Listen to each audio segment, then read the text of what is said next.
ଜୟ ଜଗନ୍ନାଥ। ଶ୍ରୀକ୍ଷେତ୍ର ପୁରୀର ଆଜିର ସକାଳ।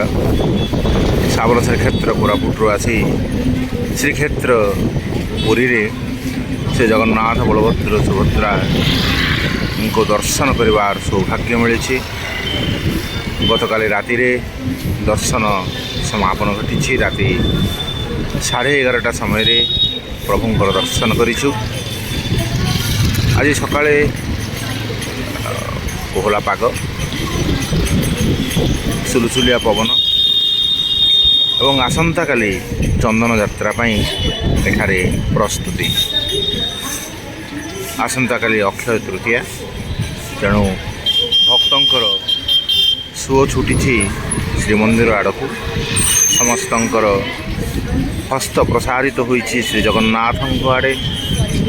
ମନ୍ଦିରର ଧ୍ୱଜା ସମ୍ମୁଖରେ ଠିଆ ହୋଇ ଦେଖିବାର ଯେଉଁ ଆନନ୍ଦ, ସେ ଆନନ୍ଦକୁ ସାଉଁଟି ନେବା ପାଇଁ ଦେଶ ବିଦେଶରୁ ଭକ୍ତ ଆସି ପହଞ୍ଚି ଯାଇଛନ୍ତି ପୁରୀର ଶ୍ରୀମନ୍ଦିରର ବଡ଼ ଦାଣ୍ଡରେ।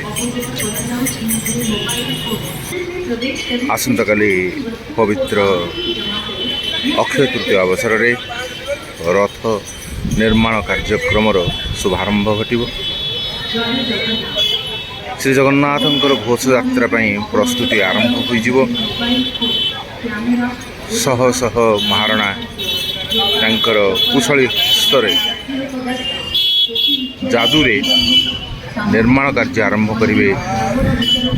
ମହାପ୍ରଭୁ ଶ୍ରୀ ଜଗନ୍ନାଥ, ପ୍ରଭୁ ବଳଭଦ୍ର, ଦେବୀ ସୁଭଦ୍ରା ଏହି ସମସ୍ତଙ୍କର ନେଇ ଯେଉଁ ଘୋଷଯାତ୍ରା ଅନୁଷ୍ଠିତ ହେବ ଜୁଲାଇ ମାସରେ, ତା ପାଇଁ ରଥ ନିର୍ମାଣ କାର୍ଯ୍ୟକ୍ରମ 3 ଗୋଟି ରଥର ନିର୍ମାଣ କରାଯିବ। ରାଜ୍ୟର ବିଭିନ୍ନ ସ୍ଥାନରୁ ଆସି ପହଞ୍ଚିଥିବା ଏହି କାଠଗୁଡ଼ିକୁ ନେଇ ରଥ ନିର୍ମାଣ କରାଯିବ।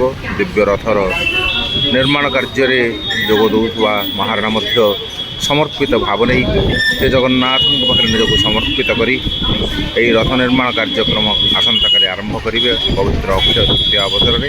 ତେଣୁ ଯାହାକୁ ଦେଖିବା ପାଇଁ ମଧ୍ୟ ଭକ୍ତଙ୍କର ଭିଡ଼ ଲାଗି ରହିଛି।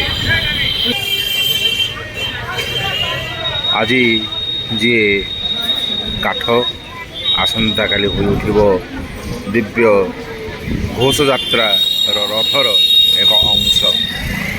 ଆସନ୍ତାକାଲିର ଶୁଭ ଅବସରରେ, ପବିତ୍ର ଅକ୍ଷୟ ତୃତୀୟା ଅବସରରେ ଶ୍ରୀକ୍ଷେତ୍ର ପୁରୀର ବଡ଼ଦାଣ୍ଡରେ ରଥ ଖେଳାରେ ରଖାଯାଇଥିବା ଏହି କାଠଗୁଡ଼ିକ ମଧ୍ୟ ନିଜକୁ ସମର୍ପିତ କରିଛନ୍ତି। ଅପେକ୍ଷା କରିଛନ୍ତି କେତେବେଳେ ସେମାନେ ପ୍ରଭୁଙ୍କର ଏହି ଦିବ୍ୟ କାର୍ଯ୍ୟରେ ନିଜକୁ ନିୟୋଜିତ କରିବେ। ଯେଉଁ ଘୋଷଯାତ୍ରାରେ 3 ଗୋଟି ରଥ ଏହି ବଡ଼ଦାଣ୍ଡରେ ଗଡ଼ିବ, ଲକ୍ଷ ଲକ୍ଷ ଭକ୍ତଙ୍କର ଆବେଗ ଭରା, ଭକ୍ତି ଭରା, ଶ୍ରଦ୍ଧା ଭରା, ସ୍ନେହ ଭରା, ପ୍ରେମ ଭରା ରଥଯାତ୍ରାର ଅବସରରେ ତାହାର ଏକ ଅଂଶ ପାଲଟିବେ ଏହି କାଠମାନେ।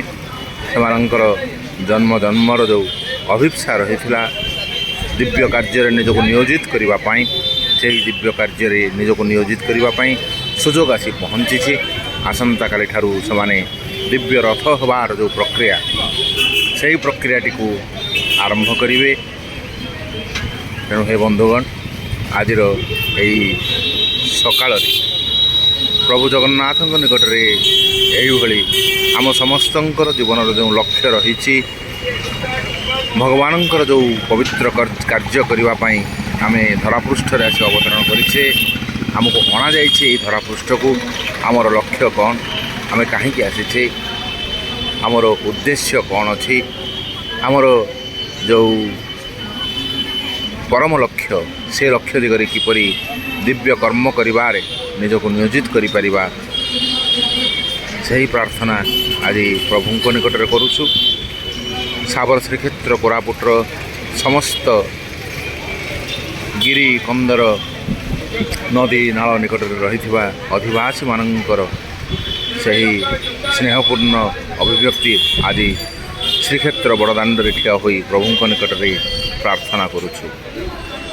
ରହୁଛୁ ତେବେ ବନ୍ଧୁଗଣ, ପୁଣି ଥରେ ଦେଖା ହେବ ଶାବର ଶ୍ରୀକ୍ଷେତ୍ର କୋରାପୁଟର ବଡ଼ଦାଣ୍ଡରେ ଆସନ୍ତାକାଲି, ଯେତେବେଳେ ଆମେ ଅକ୍ଷୟ ତୃତୀୟା ପାଳନ କରିବା ପାଇଁ ଶାବର ଶ୍ରୀକ୍ଷେତ୍ରରେ ଠିଆ ହୋଇଥିବା, ସେତେବେଳେ ଶାବର ଶ୍ରୀକ୍ଷେତ୍ରରୁ ଆପଣଙ୍କୁ এইଭଳି ଏକ ଆନନ୍ଦଭରା ମୁହୂର୍ତ୍ତ ଆଣିବା ପାଇଁ ପ୍ରଚେଷ୍ଟା କରିବୁ। ସେତିକି ପର୍ଯ୍ୟନ୍ତ ସାନ୍ତାଗରକୁ ବିଦାୟ ଦିଅନ୍ତୁ। ରେଡ଼ିଓ କୋରାପୁଟ ଆପଣମାନଙ୍କ ସହିତ ରହିଛି, ଆସନ୍ତାକାଲି ବି ରହିଥିବ। ଜୟ ଜଗନ୍ନାଥ।